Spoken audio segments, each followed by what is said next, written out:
오늘도 하나님의 은혜와 사랑과 평강, 주님이 주시는 능력과 기적이 오늘 은혜를 사모하고 나온 여러분들과 유튜브를 통해서 또 TV를 통해서 은혜 받는 모든 하나님의 자녀들에게 또 든든한 교회에 함께하기를 진심으로 축복합니다.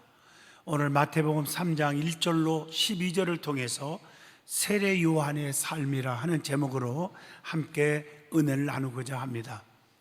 성경에 보면 가장 오래 산 사람이 있어요. 그게 무두셀라입니다. 969년간 살았습니다. 그러나 세례 요한이라는 사람은 짧은 삶을 살았습니다. 그러나 사명으로 살다가 사명으로 하나님을 기쁘시게 하다가 죽은 사람이었습니다. 세례 요한은 6개월 동안 활동하기 위해서 무려 30년 동안 준비했고 6개월 활동 실적은 다른 선지자들보다 엄청나게 많은 평생의 업적을 능가할 정도로 많이 남겼음을 알 수가 있습니다. 세례 요한은 오직 예수님만 높이려고 최선을 다한 사람 중에 한 사람임을 우리는 알 수가 있습니다. 날마다 그의 가슴 속에는 예수님만 항상 높이고 예수님을 너무 사랑했어요. 요한복음 3장 30절에도 말씀하기를 그는 흥하여야겠고 나는 쇠하여야 하리라 하니라 이렇게 말하고 있어요. 자신은 광야에 애치는 소리라고 그렇게 고백을 하고 있습니다. 짧게 살았어도 위대하게 살다 간 요한은 진실로 사명의 사람이라고 말하지 않을 수가 없습니다. 성경에 보면 하나님이 함께하는 사람, 주님의 능력과 기적과 축복의 사람들을 보면 주님의 능력이 막 나가는 것을 보게 되는데 믿음 있을 때 주의 능력이 나가고 기도할 때 주의 능력이 나가고 사명에 불붙을 때 주의 능력이 나가요. 성경을 보세요. 12년 동안 앓는 혈루병 환자가 나는 예수님 어깨만 만져도 내 병 낫겠다. 수천 수만 명이 소리 지르고 잡아당겨도 그냥 지나가시다가 그 여인의 믿음 앞에서 주님이 걸음을 멈추시고 지금 내 몸에서 능력이 나갔다. 왜 나갔습니까? 그 다음 말 보세요. 네 믿음이 너를 구원하였느니라.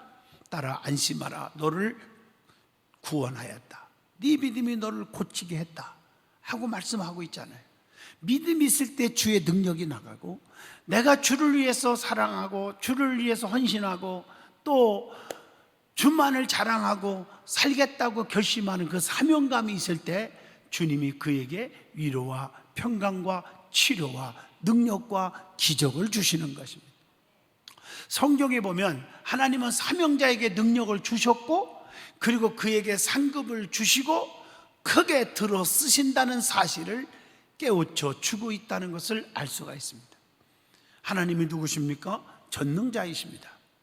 전지하신 분입니다. 무소부재하신 분입니다. 그렇기 때문에 약한 자를 강하게, 미련한 자에게는 지혜를, 실패하는 자에게는 성공을, 가난한 자에게는 부함을, 병든 자에게는 고침을, 죽은 자에게는 살려서 하나님이 쓰신다는 것이죠. 오늘 본문을 통해서 세례 요한이 어떤 사람인가, 그리고 그의 믿음과 사명, 그가 애친 그 애침, 그것이 무엇인지 오늘 말씀을 통해서 저와 여러분이 깊은 깨우침과 은혜 받는 시간이 되기를 열망합니다. 자, 먼저 세례 요한이 어떤 사람인지를 말씀을 드리고자 합니다. 세례 요한은 예수님만, 오직 예수님만 높이는 겸손한 자였음을 우리는 빠뜨릴 수가 없겠죠. 세례 요한의 겸손한 모습은 우리의 마음을 너무너무 뜨겁게 해주고 있습니다. 요한복음 3장 28절로 30절 보면 내가 말한 바 나는 그리스도가 아니요 그의 앞에 보내심을 받은 자라고 한 것을 증언할 자는 너희니라. 신부를 취하는 자는 신랑이나 서서 신랑의 음성을 듣는 친구가 크게 기뻐하나니 나는 이러한 기쁨으로 충만하였노라. 그는 흥하여야겠고 즉 예수님은 날마다 흥하여야겠고 나는 쇠하여야 하리라 하니라. 이게 보통 겸손입니까? 나는 그리스도가 아니라고 그랬어요. 나는 예수가 아니야. 나는 하나님이 아니야. 내 그의 앞에 보내심을 받은 자야. 이렇게 고백을 하는 거예요. 요한복음 3장 28절. 요한은 예수님의 길을 예비한 자라고 요한복음 3장 28절에 그렇게 고백하고 있는 것입니다. 세례 요한은 빛에 대하여 증거하러 온 자라고도 말하고 있습니다. 요한복음 1장 8절을 함께 봅니다. 그는 이 빛이 아니요 이 빛에 대하여 증언하러 온 자라, 이렇게 말하고 있어요. 세례 요한은 예수님보다 앞서 왔지만 사실 뒤에 있는 자입니다. 요한복음 1장 15절에 그렇게 말하고 있죠. 오늘날 이단들의 교주들 보세요. 사이비 집단들을 보세요. 모두 다 자기가 메시아고 자기가 하나님이고 자기가 그리스도고 자기가 보혜사 성령이라고 말하잖아요. 전부가 이단들의 특징이 그겁니다. 처음에는 속이고 자기가 그렇게 하나님이다, 보혜사 성령이다, 예수다, 그리스도다 얘기 안 해요. 한 3개월에서 6개월쯤 세뇌 교육을 확 시킨 다음에 그때 나타나요. 이미 늦었어요. 죽고 못 사는 사람이 돼버렸어요. 그래서 마지막에 멸망의 비극으로 끝나는 거예요. 교주들과 함께 이단들이 전체가 마지막에 비극으로 끝난다는 것을 아셔야 합니다. 그렇기 때문에 우리에게 지금 권고합니다. 마태복음 24장 23절, 사람이 너희에게 말하되 보라 그리스도가 여기 있다 저기 있다 하여도 믿지 말라, 이렇게 말하고 있습니다. 곁눈질 하지 말라는 거예요. 우리 믿음의 성도들은 나는 죽고 그리스도만 살아야 한다는 것, 그렇게 살아야 하는 자가 되었다는 것을 알아야 합니다. 로마서 8장 13절 보면 너희가 육신대로 살면 반드시 죽을 것이로되 영으로서 몸의 행실을 죽이면 살리라 하는 말씀이 있습니다. 세례 요한은 그의 신을 들기도 감당치 못하겠노라, 오늘 본문 11절에 그렇게 고백을 합니다.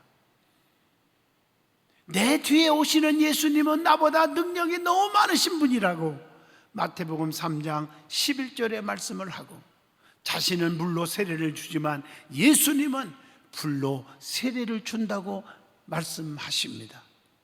그리고 요한복음 1장 29절에 예수님은 세상 죄를 지고 가는 어린 양이로다, 이렇게 말하고 있습니다. 예수님은 자기의 타작마당을 정하게 하실 수 있는 능력자라고 말합니다. 오늘 본문 12절에 손에 키를 들고 자기와 타작마당을 정하게 하사 알곡은 모아서 곡간에 드리고 쭉정이는 꺼지지 않는 불에 태우시리라, 이렇게 말하고 있습니다. 우리 믿음의 백성들은, 하나님의 백성들은, 성도는 나는 죽고 그리스도만 살아야 하는 것임을 알아야 합니다. 그래서 로마서 8장 13절에 너희가 육신대로 살면 반드시 죽는다, 영으로서 몸의 행실을 죽이면 산다. 우리의 혈기와 고집과 아집, 교만 다 죽어야 합니다. 그리고 예수님을 높여야 돼요. 세례 요한은 예수님은 날마다 흥하여야 하고 나는 날마다 쇠하여야 한다고 요한복음 3장 30절에 그렇게 고백을 하고 있는 것입니다. 성도는 주님의 십자가를 평생 자랑하고 다녀야 합니다. 갈라디아서 6장 14절에 내게는 우리 주 예수 그리스도의 십자가에 결단코 자랑할 것이 없으니 그리스도로 말미암아 세상이 나를 대하여 십자가에 못 박히고 내가 또한 세상을 위하여 그러하니라, 이렇게 말하고 있습니다. 그러니까 오직 예수님만 높이고 예수님만 자랑하는 거예요. 그래서 사도행전 1장 8절에 오직 성령이 너에게 임하시면 너희가 권능을 받고 예루살렘과 온 유다와 사마리아와 땅끝까지 이르러 내 증인이 되리라 하시니라. 복음 전파를 위해서 살아야 돼. 우리가 성도가 예수님께 영광을 돌리면 예수님은 우리를 어떻게 해주십니까? 히브리서 2장 10절로 11절 영화롭게 해주신다고 했어요. 예수님은 마지막 날에 온 세상을 통치하십니다. 디모데후서 4장 1절 보면 하나님 앞과 살아있는 자와 죽은 자를 심판하실 그리스도 예수 앞에서 그가 나타나실 것과 그의 나라를 두고 엄히 명하노니, 이렇게 말하고 있어요. 두 번째로 세례 요한의 생활의 모습을 보면 겸손했습니다. 성경을 보세요. 교만은 패망의 선봉이요 거만하면 넘어짐의 앞잡이지만 겸손한 자에게 은혜를 베푸시고 겸손한 자를 들어 써주신다고 했어요. 세례 요한은 겸손하게 살았습니다. 본문 4절 보세요. 목에 힘준 게 없어요. 요한은 낙타 털옷을 입었고 허리에 가죽띠를 띠고 음식은 메뚜기와 석청이었더라, 이렇게 말하고 있습니다. 낙타 옷을 입었어요. 허리에 가죽띠를 띠고 다녔어요. 음식은 메뚜기와 석청을 먹고 살았어요. 주님의 일하는 백성들은 늘 검소하게 살아야 합니다. 물질 관념에 대해서 분명해야 할 것은 세례 요한이 그렇게 살았듯이 감리교회 창시자 존 웨슬리는 믿는 사람들의, 신자들의 물질 관념을 세 가지로 말하고 있죠. 하나는 많이 벌어라, 많이 모으라, 멋있게 써라. 이 말이 무슨 뜻입니까? 많이 벌으라는 말은 부지런하라는 거예요. 게으르지 말라는 거예요. 많이 모으라 하는 말은 근면 검소하게 살으라는 거예요. 멋있게 쓰라, 이 말은 물질을 가치 있게 주의 영광을 위해서 써야 된다는 것입니다. 세례 요한의 생활 모습을 보면 사방에서 그에게 나와 죄를 자복하고 요단강에서 세례를 받았어. 본문 5절에서 6절의 말씀이죠. 겸손할 때 사람이 막 따르는 거예요. 사명감에 그냥 하나님만 높이고 싶은 사람에게 사람이 따르는 거예요. 모세가 양치기였지만 권능의 지팡이 딱 잡고 백성들을 구원하라고 하는 하나님의 사명을 받았을 때 60만이 따라오게 하잖아요. 오순절 마가다락방에 120명이 성령의 충만 받고 오직 복음만을 위해서 살려고 나갈 때에 세상에 사도행전 1장 15절에 120명이, 2장 41절에 3,000명, 4장 4절에 5,000명, 21장 20절, 물론 사도행전입니다. 수만 명이 되었더라. 사람들이 몰려와 구원받게 됩니다. 겸손할 때 사람이 따르게 되고 교회 직분자들이 겸손할 때 교회는 성장하는 것입니다. 그 다음에 세례 요한의 사명입니다. 그 사명이 무엇인지를 말씀을 드리고자 합니다. 첫째, 세례 요한이 받은 임무가 있어요. 오늘 본문 3절 보세요. 그는 선지자 이사야를 통하여 말씀하신 자라. 일러스되 광야에 애치는 자의 소리가 있어 이르되 너희는 주의 길을 준비하라. 그가 오실 길을 곧게 하라 하셨느니라. 세례 요한은요, 광야에서 애치는 자였습니다. 성도는 요한처럼 광야에 보내심을 입은 자들임을 아셔야 합니다. 그럴 때 하나님이 함께하는 거예요. 볼지어다 내가 세상 끝날까지 너희와 항상 함께 있으리라. 마태복음 28장 20절에 그렇게 말씀하고 있는 것입니다. 그리고 세례 요한은 광야에서 애치는 소리라고 말하고 있어요. 요한복음 1장 23절 보세요.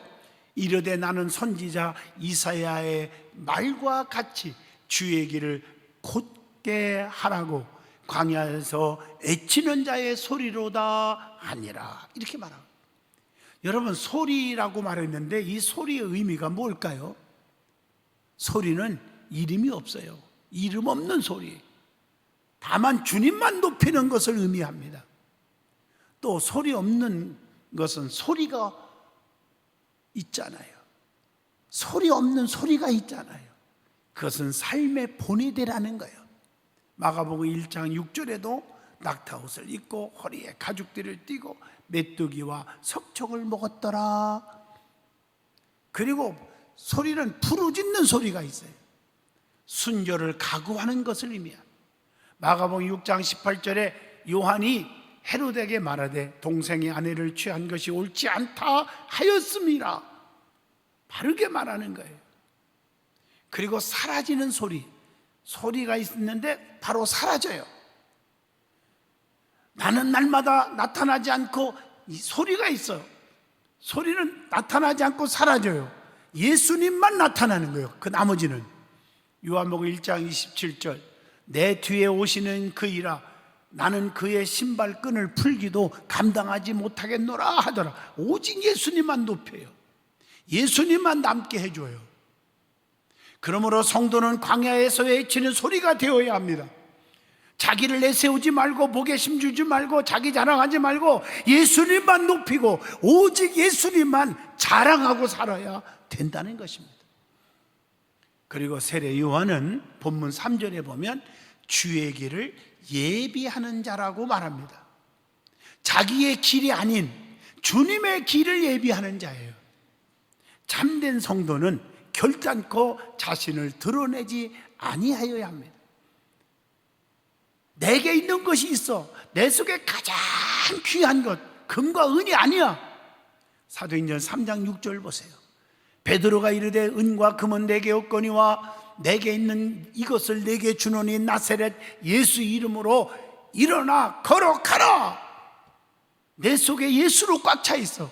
그분이 최고야. 그분은 죽은 자도 살리고 병든 자를 고치고 앉은 병을 일으켜 걸어가게 한단 말이에요. 모든 피부병을 고치고 손마루난 자를 고치시고, 그분을 딱 넣어주니까 앉은뱅이가 일어나 걸어가게 되었다 그 말이에요. 여러분, 가장 중요한 것이 예수예요. 예수님께서 세례 요한을 여자가 낳은 자 중에 제일 큰 자라고 칭찬하잖아요. 마태복음 11장 11절에 그렇게 칭찬하고 있어요. 세례 요한은 첩경을 평탄케 하는 자라고도 말하고 있습니다. 성도는 주님의 첩경을 평탄케 하면은 우리 주님은 어떻게 하십니까? 우리의 길을 책임져 주십니다. 마태복음 10장 32절 보세요. 누구든지 사람 앞에서 나를 시인하면, 사람 앞에서 예수를 귀한 분이다, 전능자다, 죽은 자도 살리신 분이다, 그분만이 있으면 모든 게 만사가 형통이다, 이렇게 시인하고 자랑하면 나도 하늘에 계신 내 아버지 앞에서 그를 시인할 것이요. 멋있는 말씀이잖아요. 복음은 주님의 영광만을 위해서 증거되어야 한다는 것. 에베소서 5장 10절 보세요. 주를 기쁘시게 할 것이 무엇이냐? 시험하여 보라, 이렇게 말하고 있죠. 자, 그 다음에 본문 7절로 12절입니다. 세례 요한이 외친 책망 그리고 경고의 메시지가 있어요. 우리는 본받아야 됩니다. 단호하게 할 말은 하고 하지 말아야 할 건 안 하고. 여기서 바리새인들과 사두개인들에게 독사의 자식들이라고 책망을 합니다. 본문 7절에 그렇게 말하잖아요. 그러면 바리새인들이 누굽니까? 바리새인은, 자, 원래 바리새인이라는 뜻을 보면 구별된 사람이라는 뜻을 가졌어요. 그런데 죄인들과 구별되었다 하여 교만에, 독손에 빠졌다는 거죠. 누가복음 18장 11절에 바리새인이 말하는 것 좀 보세요. 바리새인은 서서 따로 기도하면서 하나님을 향해서 하는 말이에요. 나는요, 다른 사람들 같이 토색하거나 불의한 것도 없고 간음한 짓도 안 했고 그렇게 안 살았어요. 이 세리와 같은 죄인들과 같이도 아니했습니다. 이것을 하나님께 감사하나이다 라고 기도를 해요. 자기가 너무 의로운 자요. 이건 잘못된 것입니다. 그리고 신앙의 생활화보다는 전통을 내세웠어요. 요한복음 8장 39절 대답하여 이르되 우리 아버지는 아브라함이라 하니 예수께서 이르시되 너희가 아브라함의 자손이라면 아브라함이 행한 일들을 할 것이야는. 또 바리새인들은 종교적인 의식에 치중해서 형식화되어 버렸어요. 마태복음 23장 1절로 36절에 기록되어 있습니다. 오늘 이렇게 바리새인과 같이 살지 않기를 주의 이름으로 부탁합니다. 또 사두개인들을 책망했어요. 사두개인이 어떤 자들입니까? 그들은 사도행전 5장 17절 보면 사두개인의 당파가 다 마음에 시기가 가득하여 일어나서 율법만을 존중하는 귀족계급이에요. 그 사람들은 사도행전 23장 6절로 8절에 보면 사두개인들은 부활과 미래의 천국, 내세를 부인하는 현실주의자들이었어요. 마태복음 22장 23절로 33절을 쭉 읽어보면 예수님을 핍박했고 책 잡기 위해서 음모를 꾸민 자들이었어요. 오늘 많은 분들이 있잖아요. 신앙생활 오래 했다고 중직을 하면서 주의 종들의 또 성도들의 허물과 책잡을 일이 없는가, 단점이 없는가, 약점이 없는가, 불의한 거 혹시 없는가 하고 찾아다니는 사람들. 오늘 주변에 사두개인 같은 자들이 얼마나 많은지 모릅니다. 남의 허물만, 단점만 찾으려고 하는 사람들이 있어요. 그것은 나중에 정말 심판대에 서는 사람들이. 그래서 바리새인과 사두개인들을 향하여 화 있을진저 이렇게 저주를 받고 말았다는 것을 알아야 합니다. 오늘 바리새인들과 사두개인들에게 책망한 내용이 뭐냔 말이에요. 회개에 합당한 열매를 맺으라. 입술로만 거룩한 죄하고 입술로만 그러지 말고 회개에 합당한 열매를 맺으라. 잘못했으면 잘못했다고 고백하라. 대가를 치르라. 오늘 본문 8절입니다. 회개에 합당한 열매를 맺고 그랬어요. 본문 말씀이에요. 우리 믿음의 사람들은 그런 형식주의자, 의식하는 자, 교만하는 자가 되지 말고 성령에 충만한 자가 되세요. 성령 충만 받은 자는 성령의 열매를 맺어야 되는 거예요. 갈라디아서 5장 22절 23절 사랑, 희락, 화평, 온유, 자비, 양선, 오래 참음, 충성, 절제 맺어야 하잖아요. 그리고 부르심을 입은 자들이라면 부르심에 합당한 행동을 해야 됩니다. 에베소서 4장 1절에 말씀하고 있잖아요. 그리고 성도는 열매를 보면 그의 모든 것을 알 수가 있잖아요. 열매를 보고 판단하는 거예요. 마태복음 7장 18절에 좋은 나무가 나쁜 열매를 맺을 수가 없고 못된 나무가 아름다운 열매를 맺을 수가 없느니라 이렇게 말하고 있습니다. 예수님은 열매 없는 무화과 나무를 저주했어요. 마태복음 21장 19절입니다. 그리고 책망한 내용이 무엇입니까? 요한이 사두개인들과 바리새인들에게 책망한 것이 뭐예요? 아브라함의 자손이라 생각하지 말라. 목에 힘주고 나는 아브라함의 자손이야, 나는 천국 백성이야, 행실은 잘못됐는데 그렇게 자꾸 교만 떨고 떠들지 마라. 에스겔서 18장 19절로 20절에 선조들의 높은 공적이 후손들을 구원하는 것이 아니라는 것입니다. 요한복음 8장 39절 족보상 아브라함의 자손이 영적 하늘 백성은 아니라는 것입니다. 어떤 사람이 돼야 합니까? 믿음으로 사는 자들만이 아브라함과 함께 복을 받을 것이라고 정확하게 갈라디아서 3장 9절의 말씀을 주고 있습니다. 함께 봅니다. 그러므로 믿음으로 말미암은 자는 믿음이 있는 아브라함과 함께 복을 받느니라 이렇게 말하고, 여러분들이요 선조들이 신앙생활 잘한 거 너무 중요하지만 자손들이 하나님을 잘 믿어야 돼요.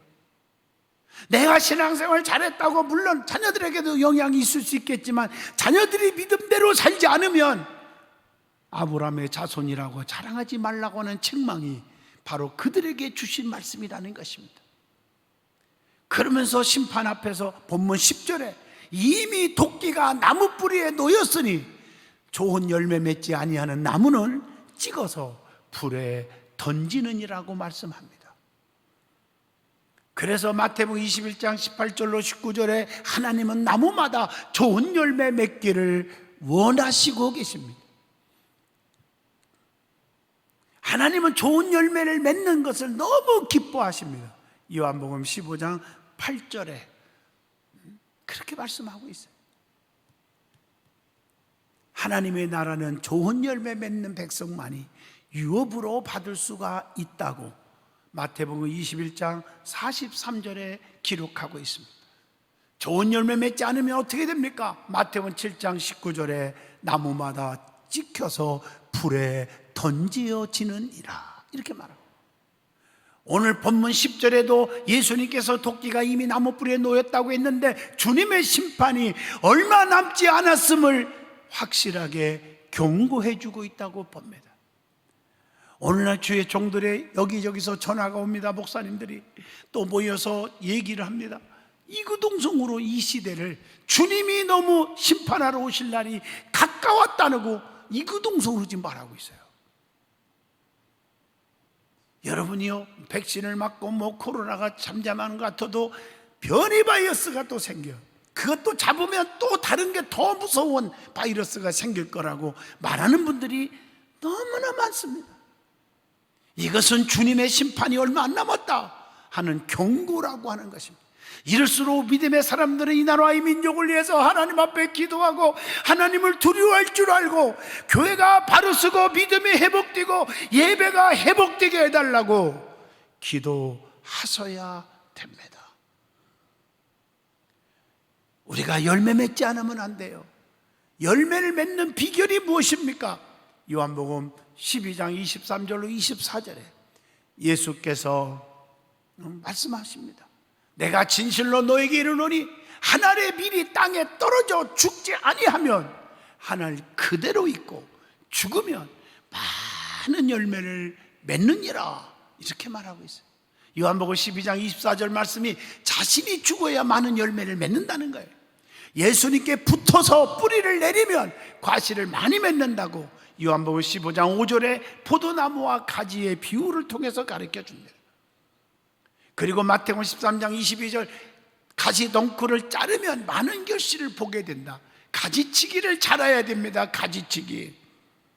세속적이고 믿음 없는 소리들에 귀를 기울이고 가까이 하지 말고 과감하게 주변 정리 잘하고 가지치기를 잘해야 돼요. 남한 장군이 죽을 병에 걸렸지만 수행원들을 잘 만났잖아요. 주변 인물들이 잘 있었잖아요. 그들의 권면에 의해서 목욕을 하는 순종을 했기 때문에 죽을 병에서 살아났지 않습니까? 그리고 본문 11절에 회개하라는 거예요. 회개. 요한은 회개의 세례를 주기 위해 왔고 내 뒤에 오시는 예수님의 능력이 많아서 성령과 불로 세례를 베푸실 것이라고 예수님을 더 높여줍니다. 성도는 진정으로 열매 없음을 회개하고 성령과 불로 세례를 받으셔야 됩니다.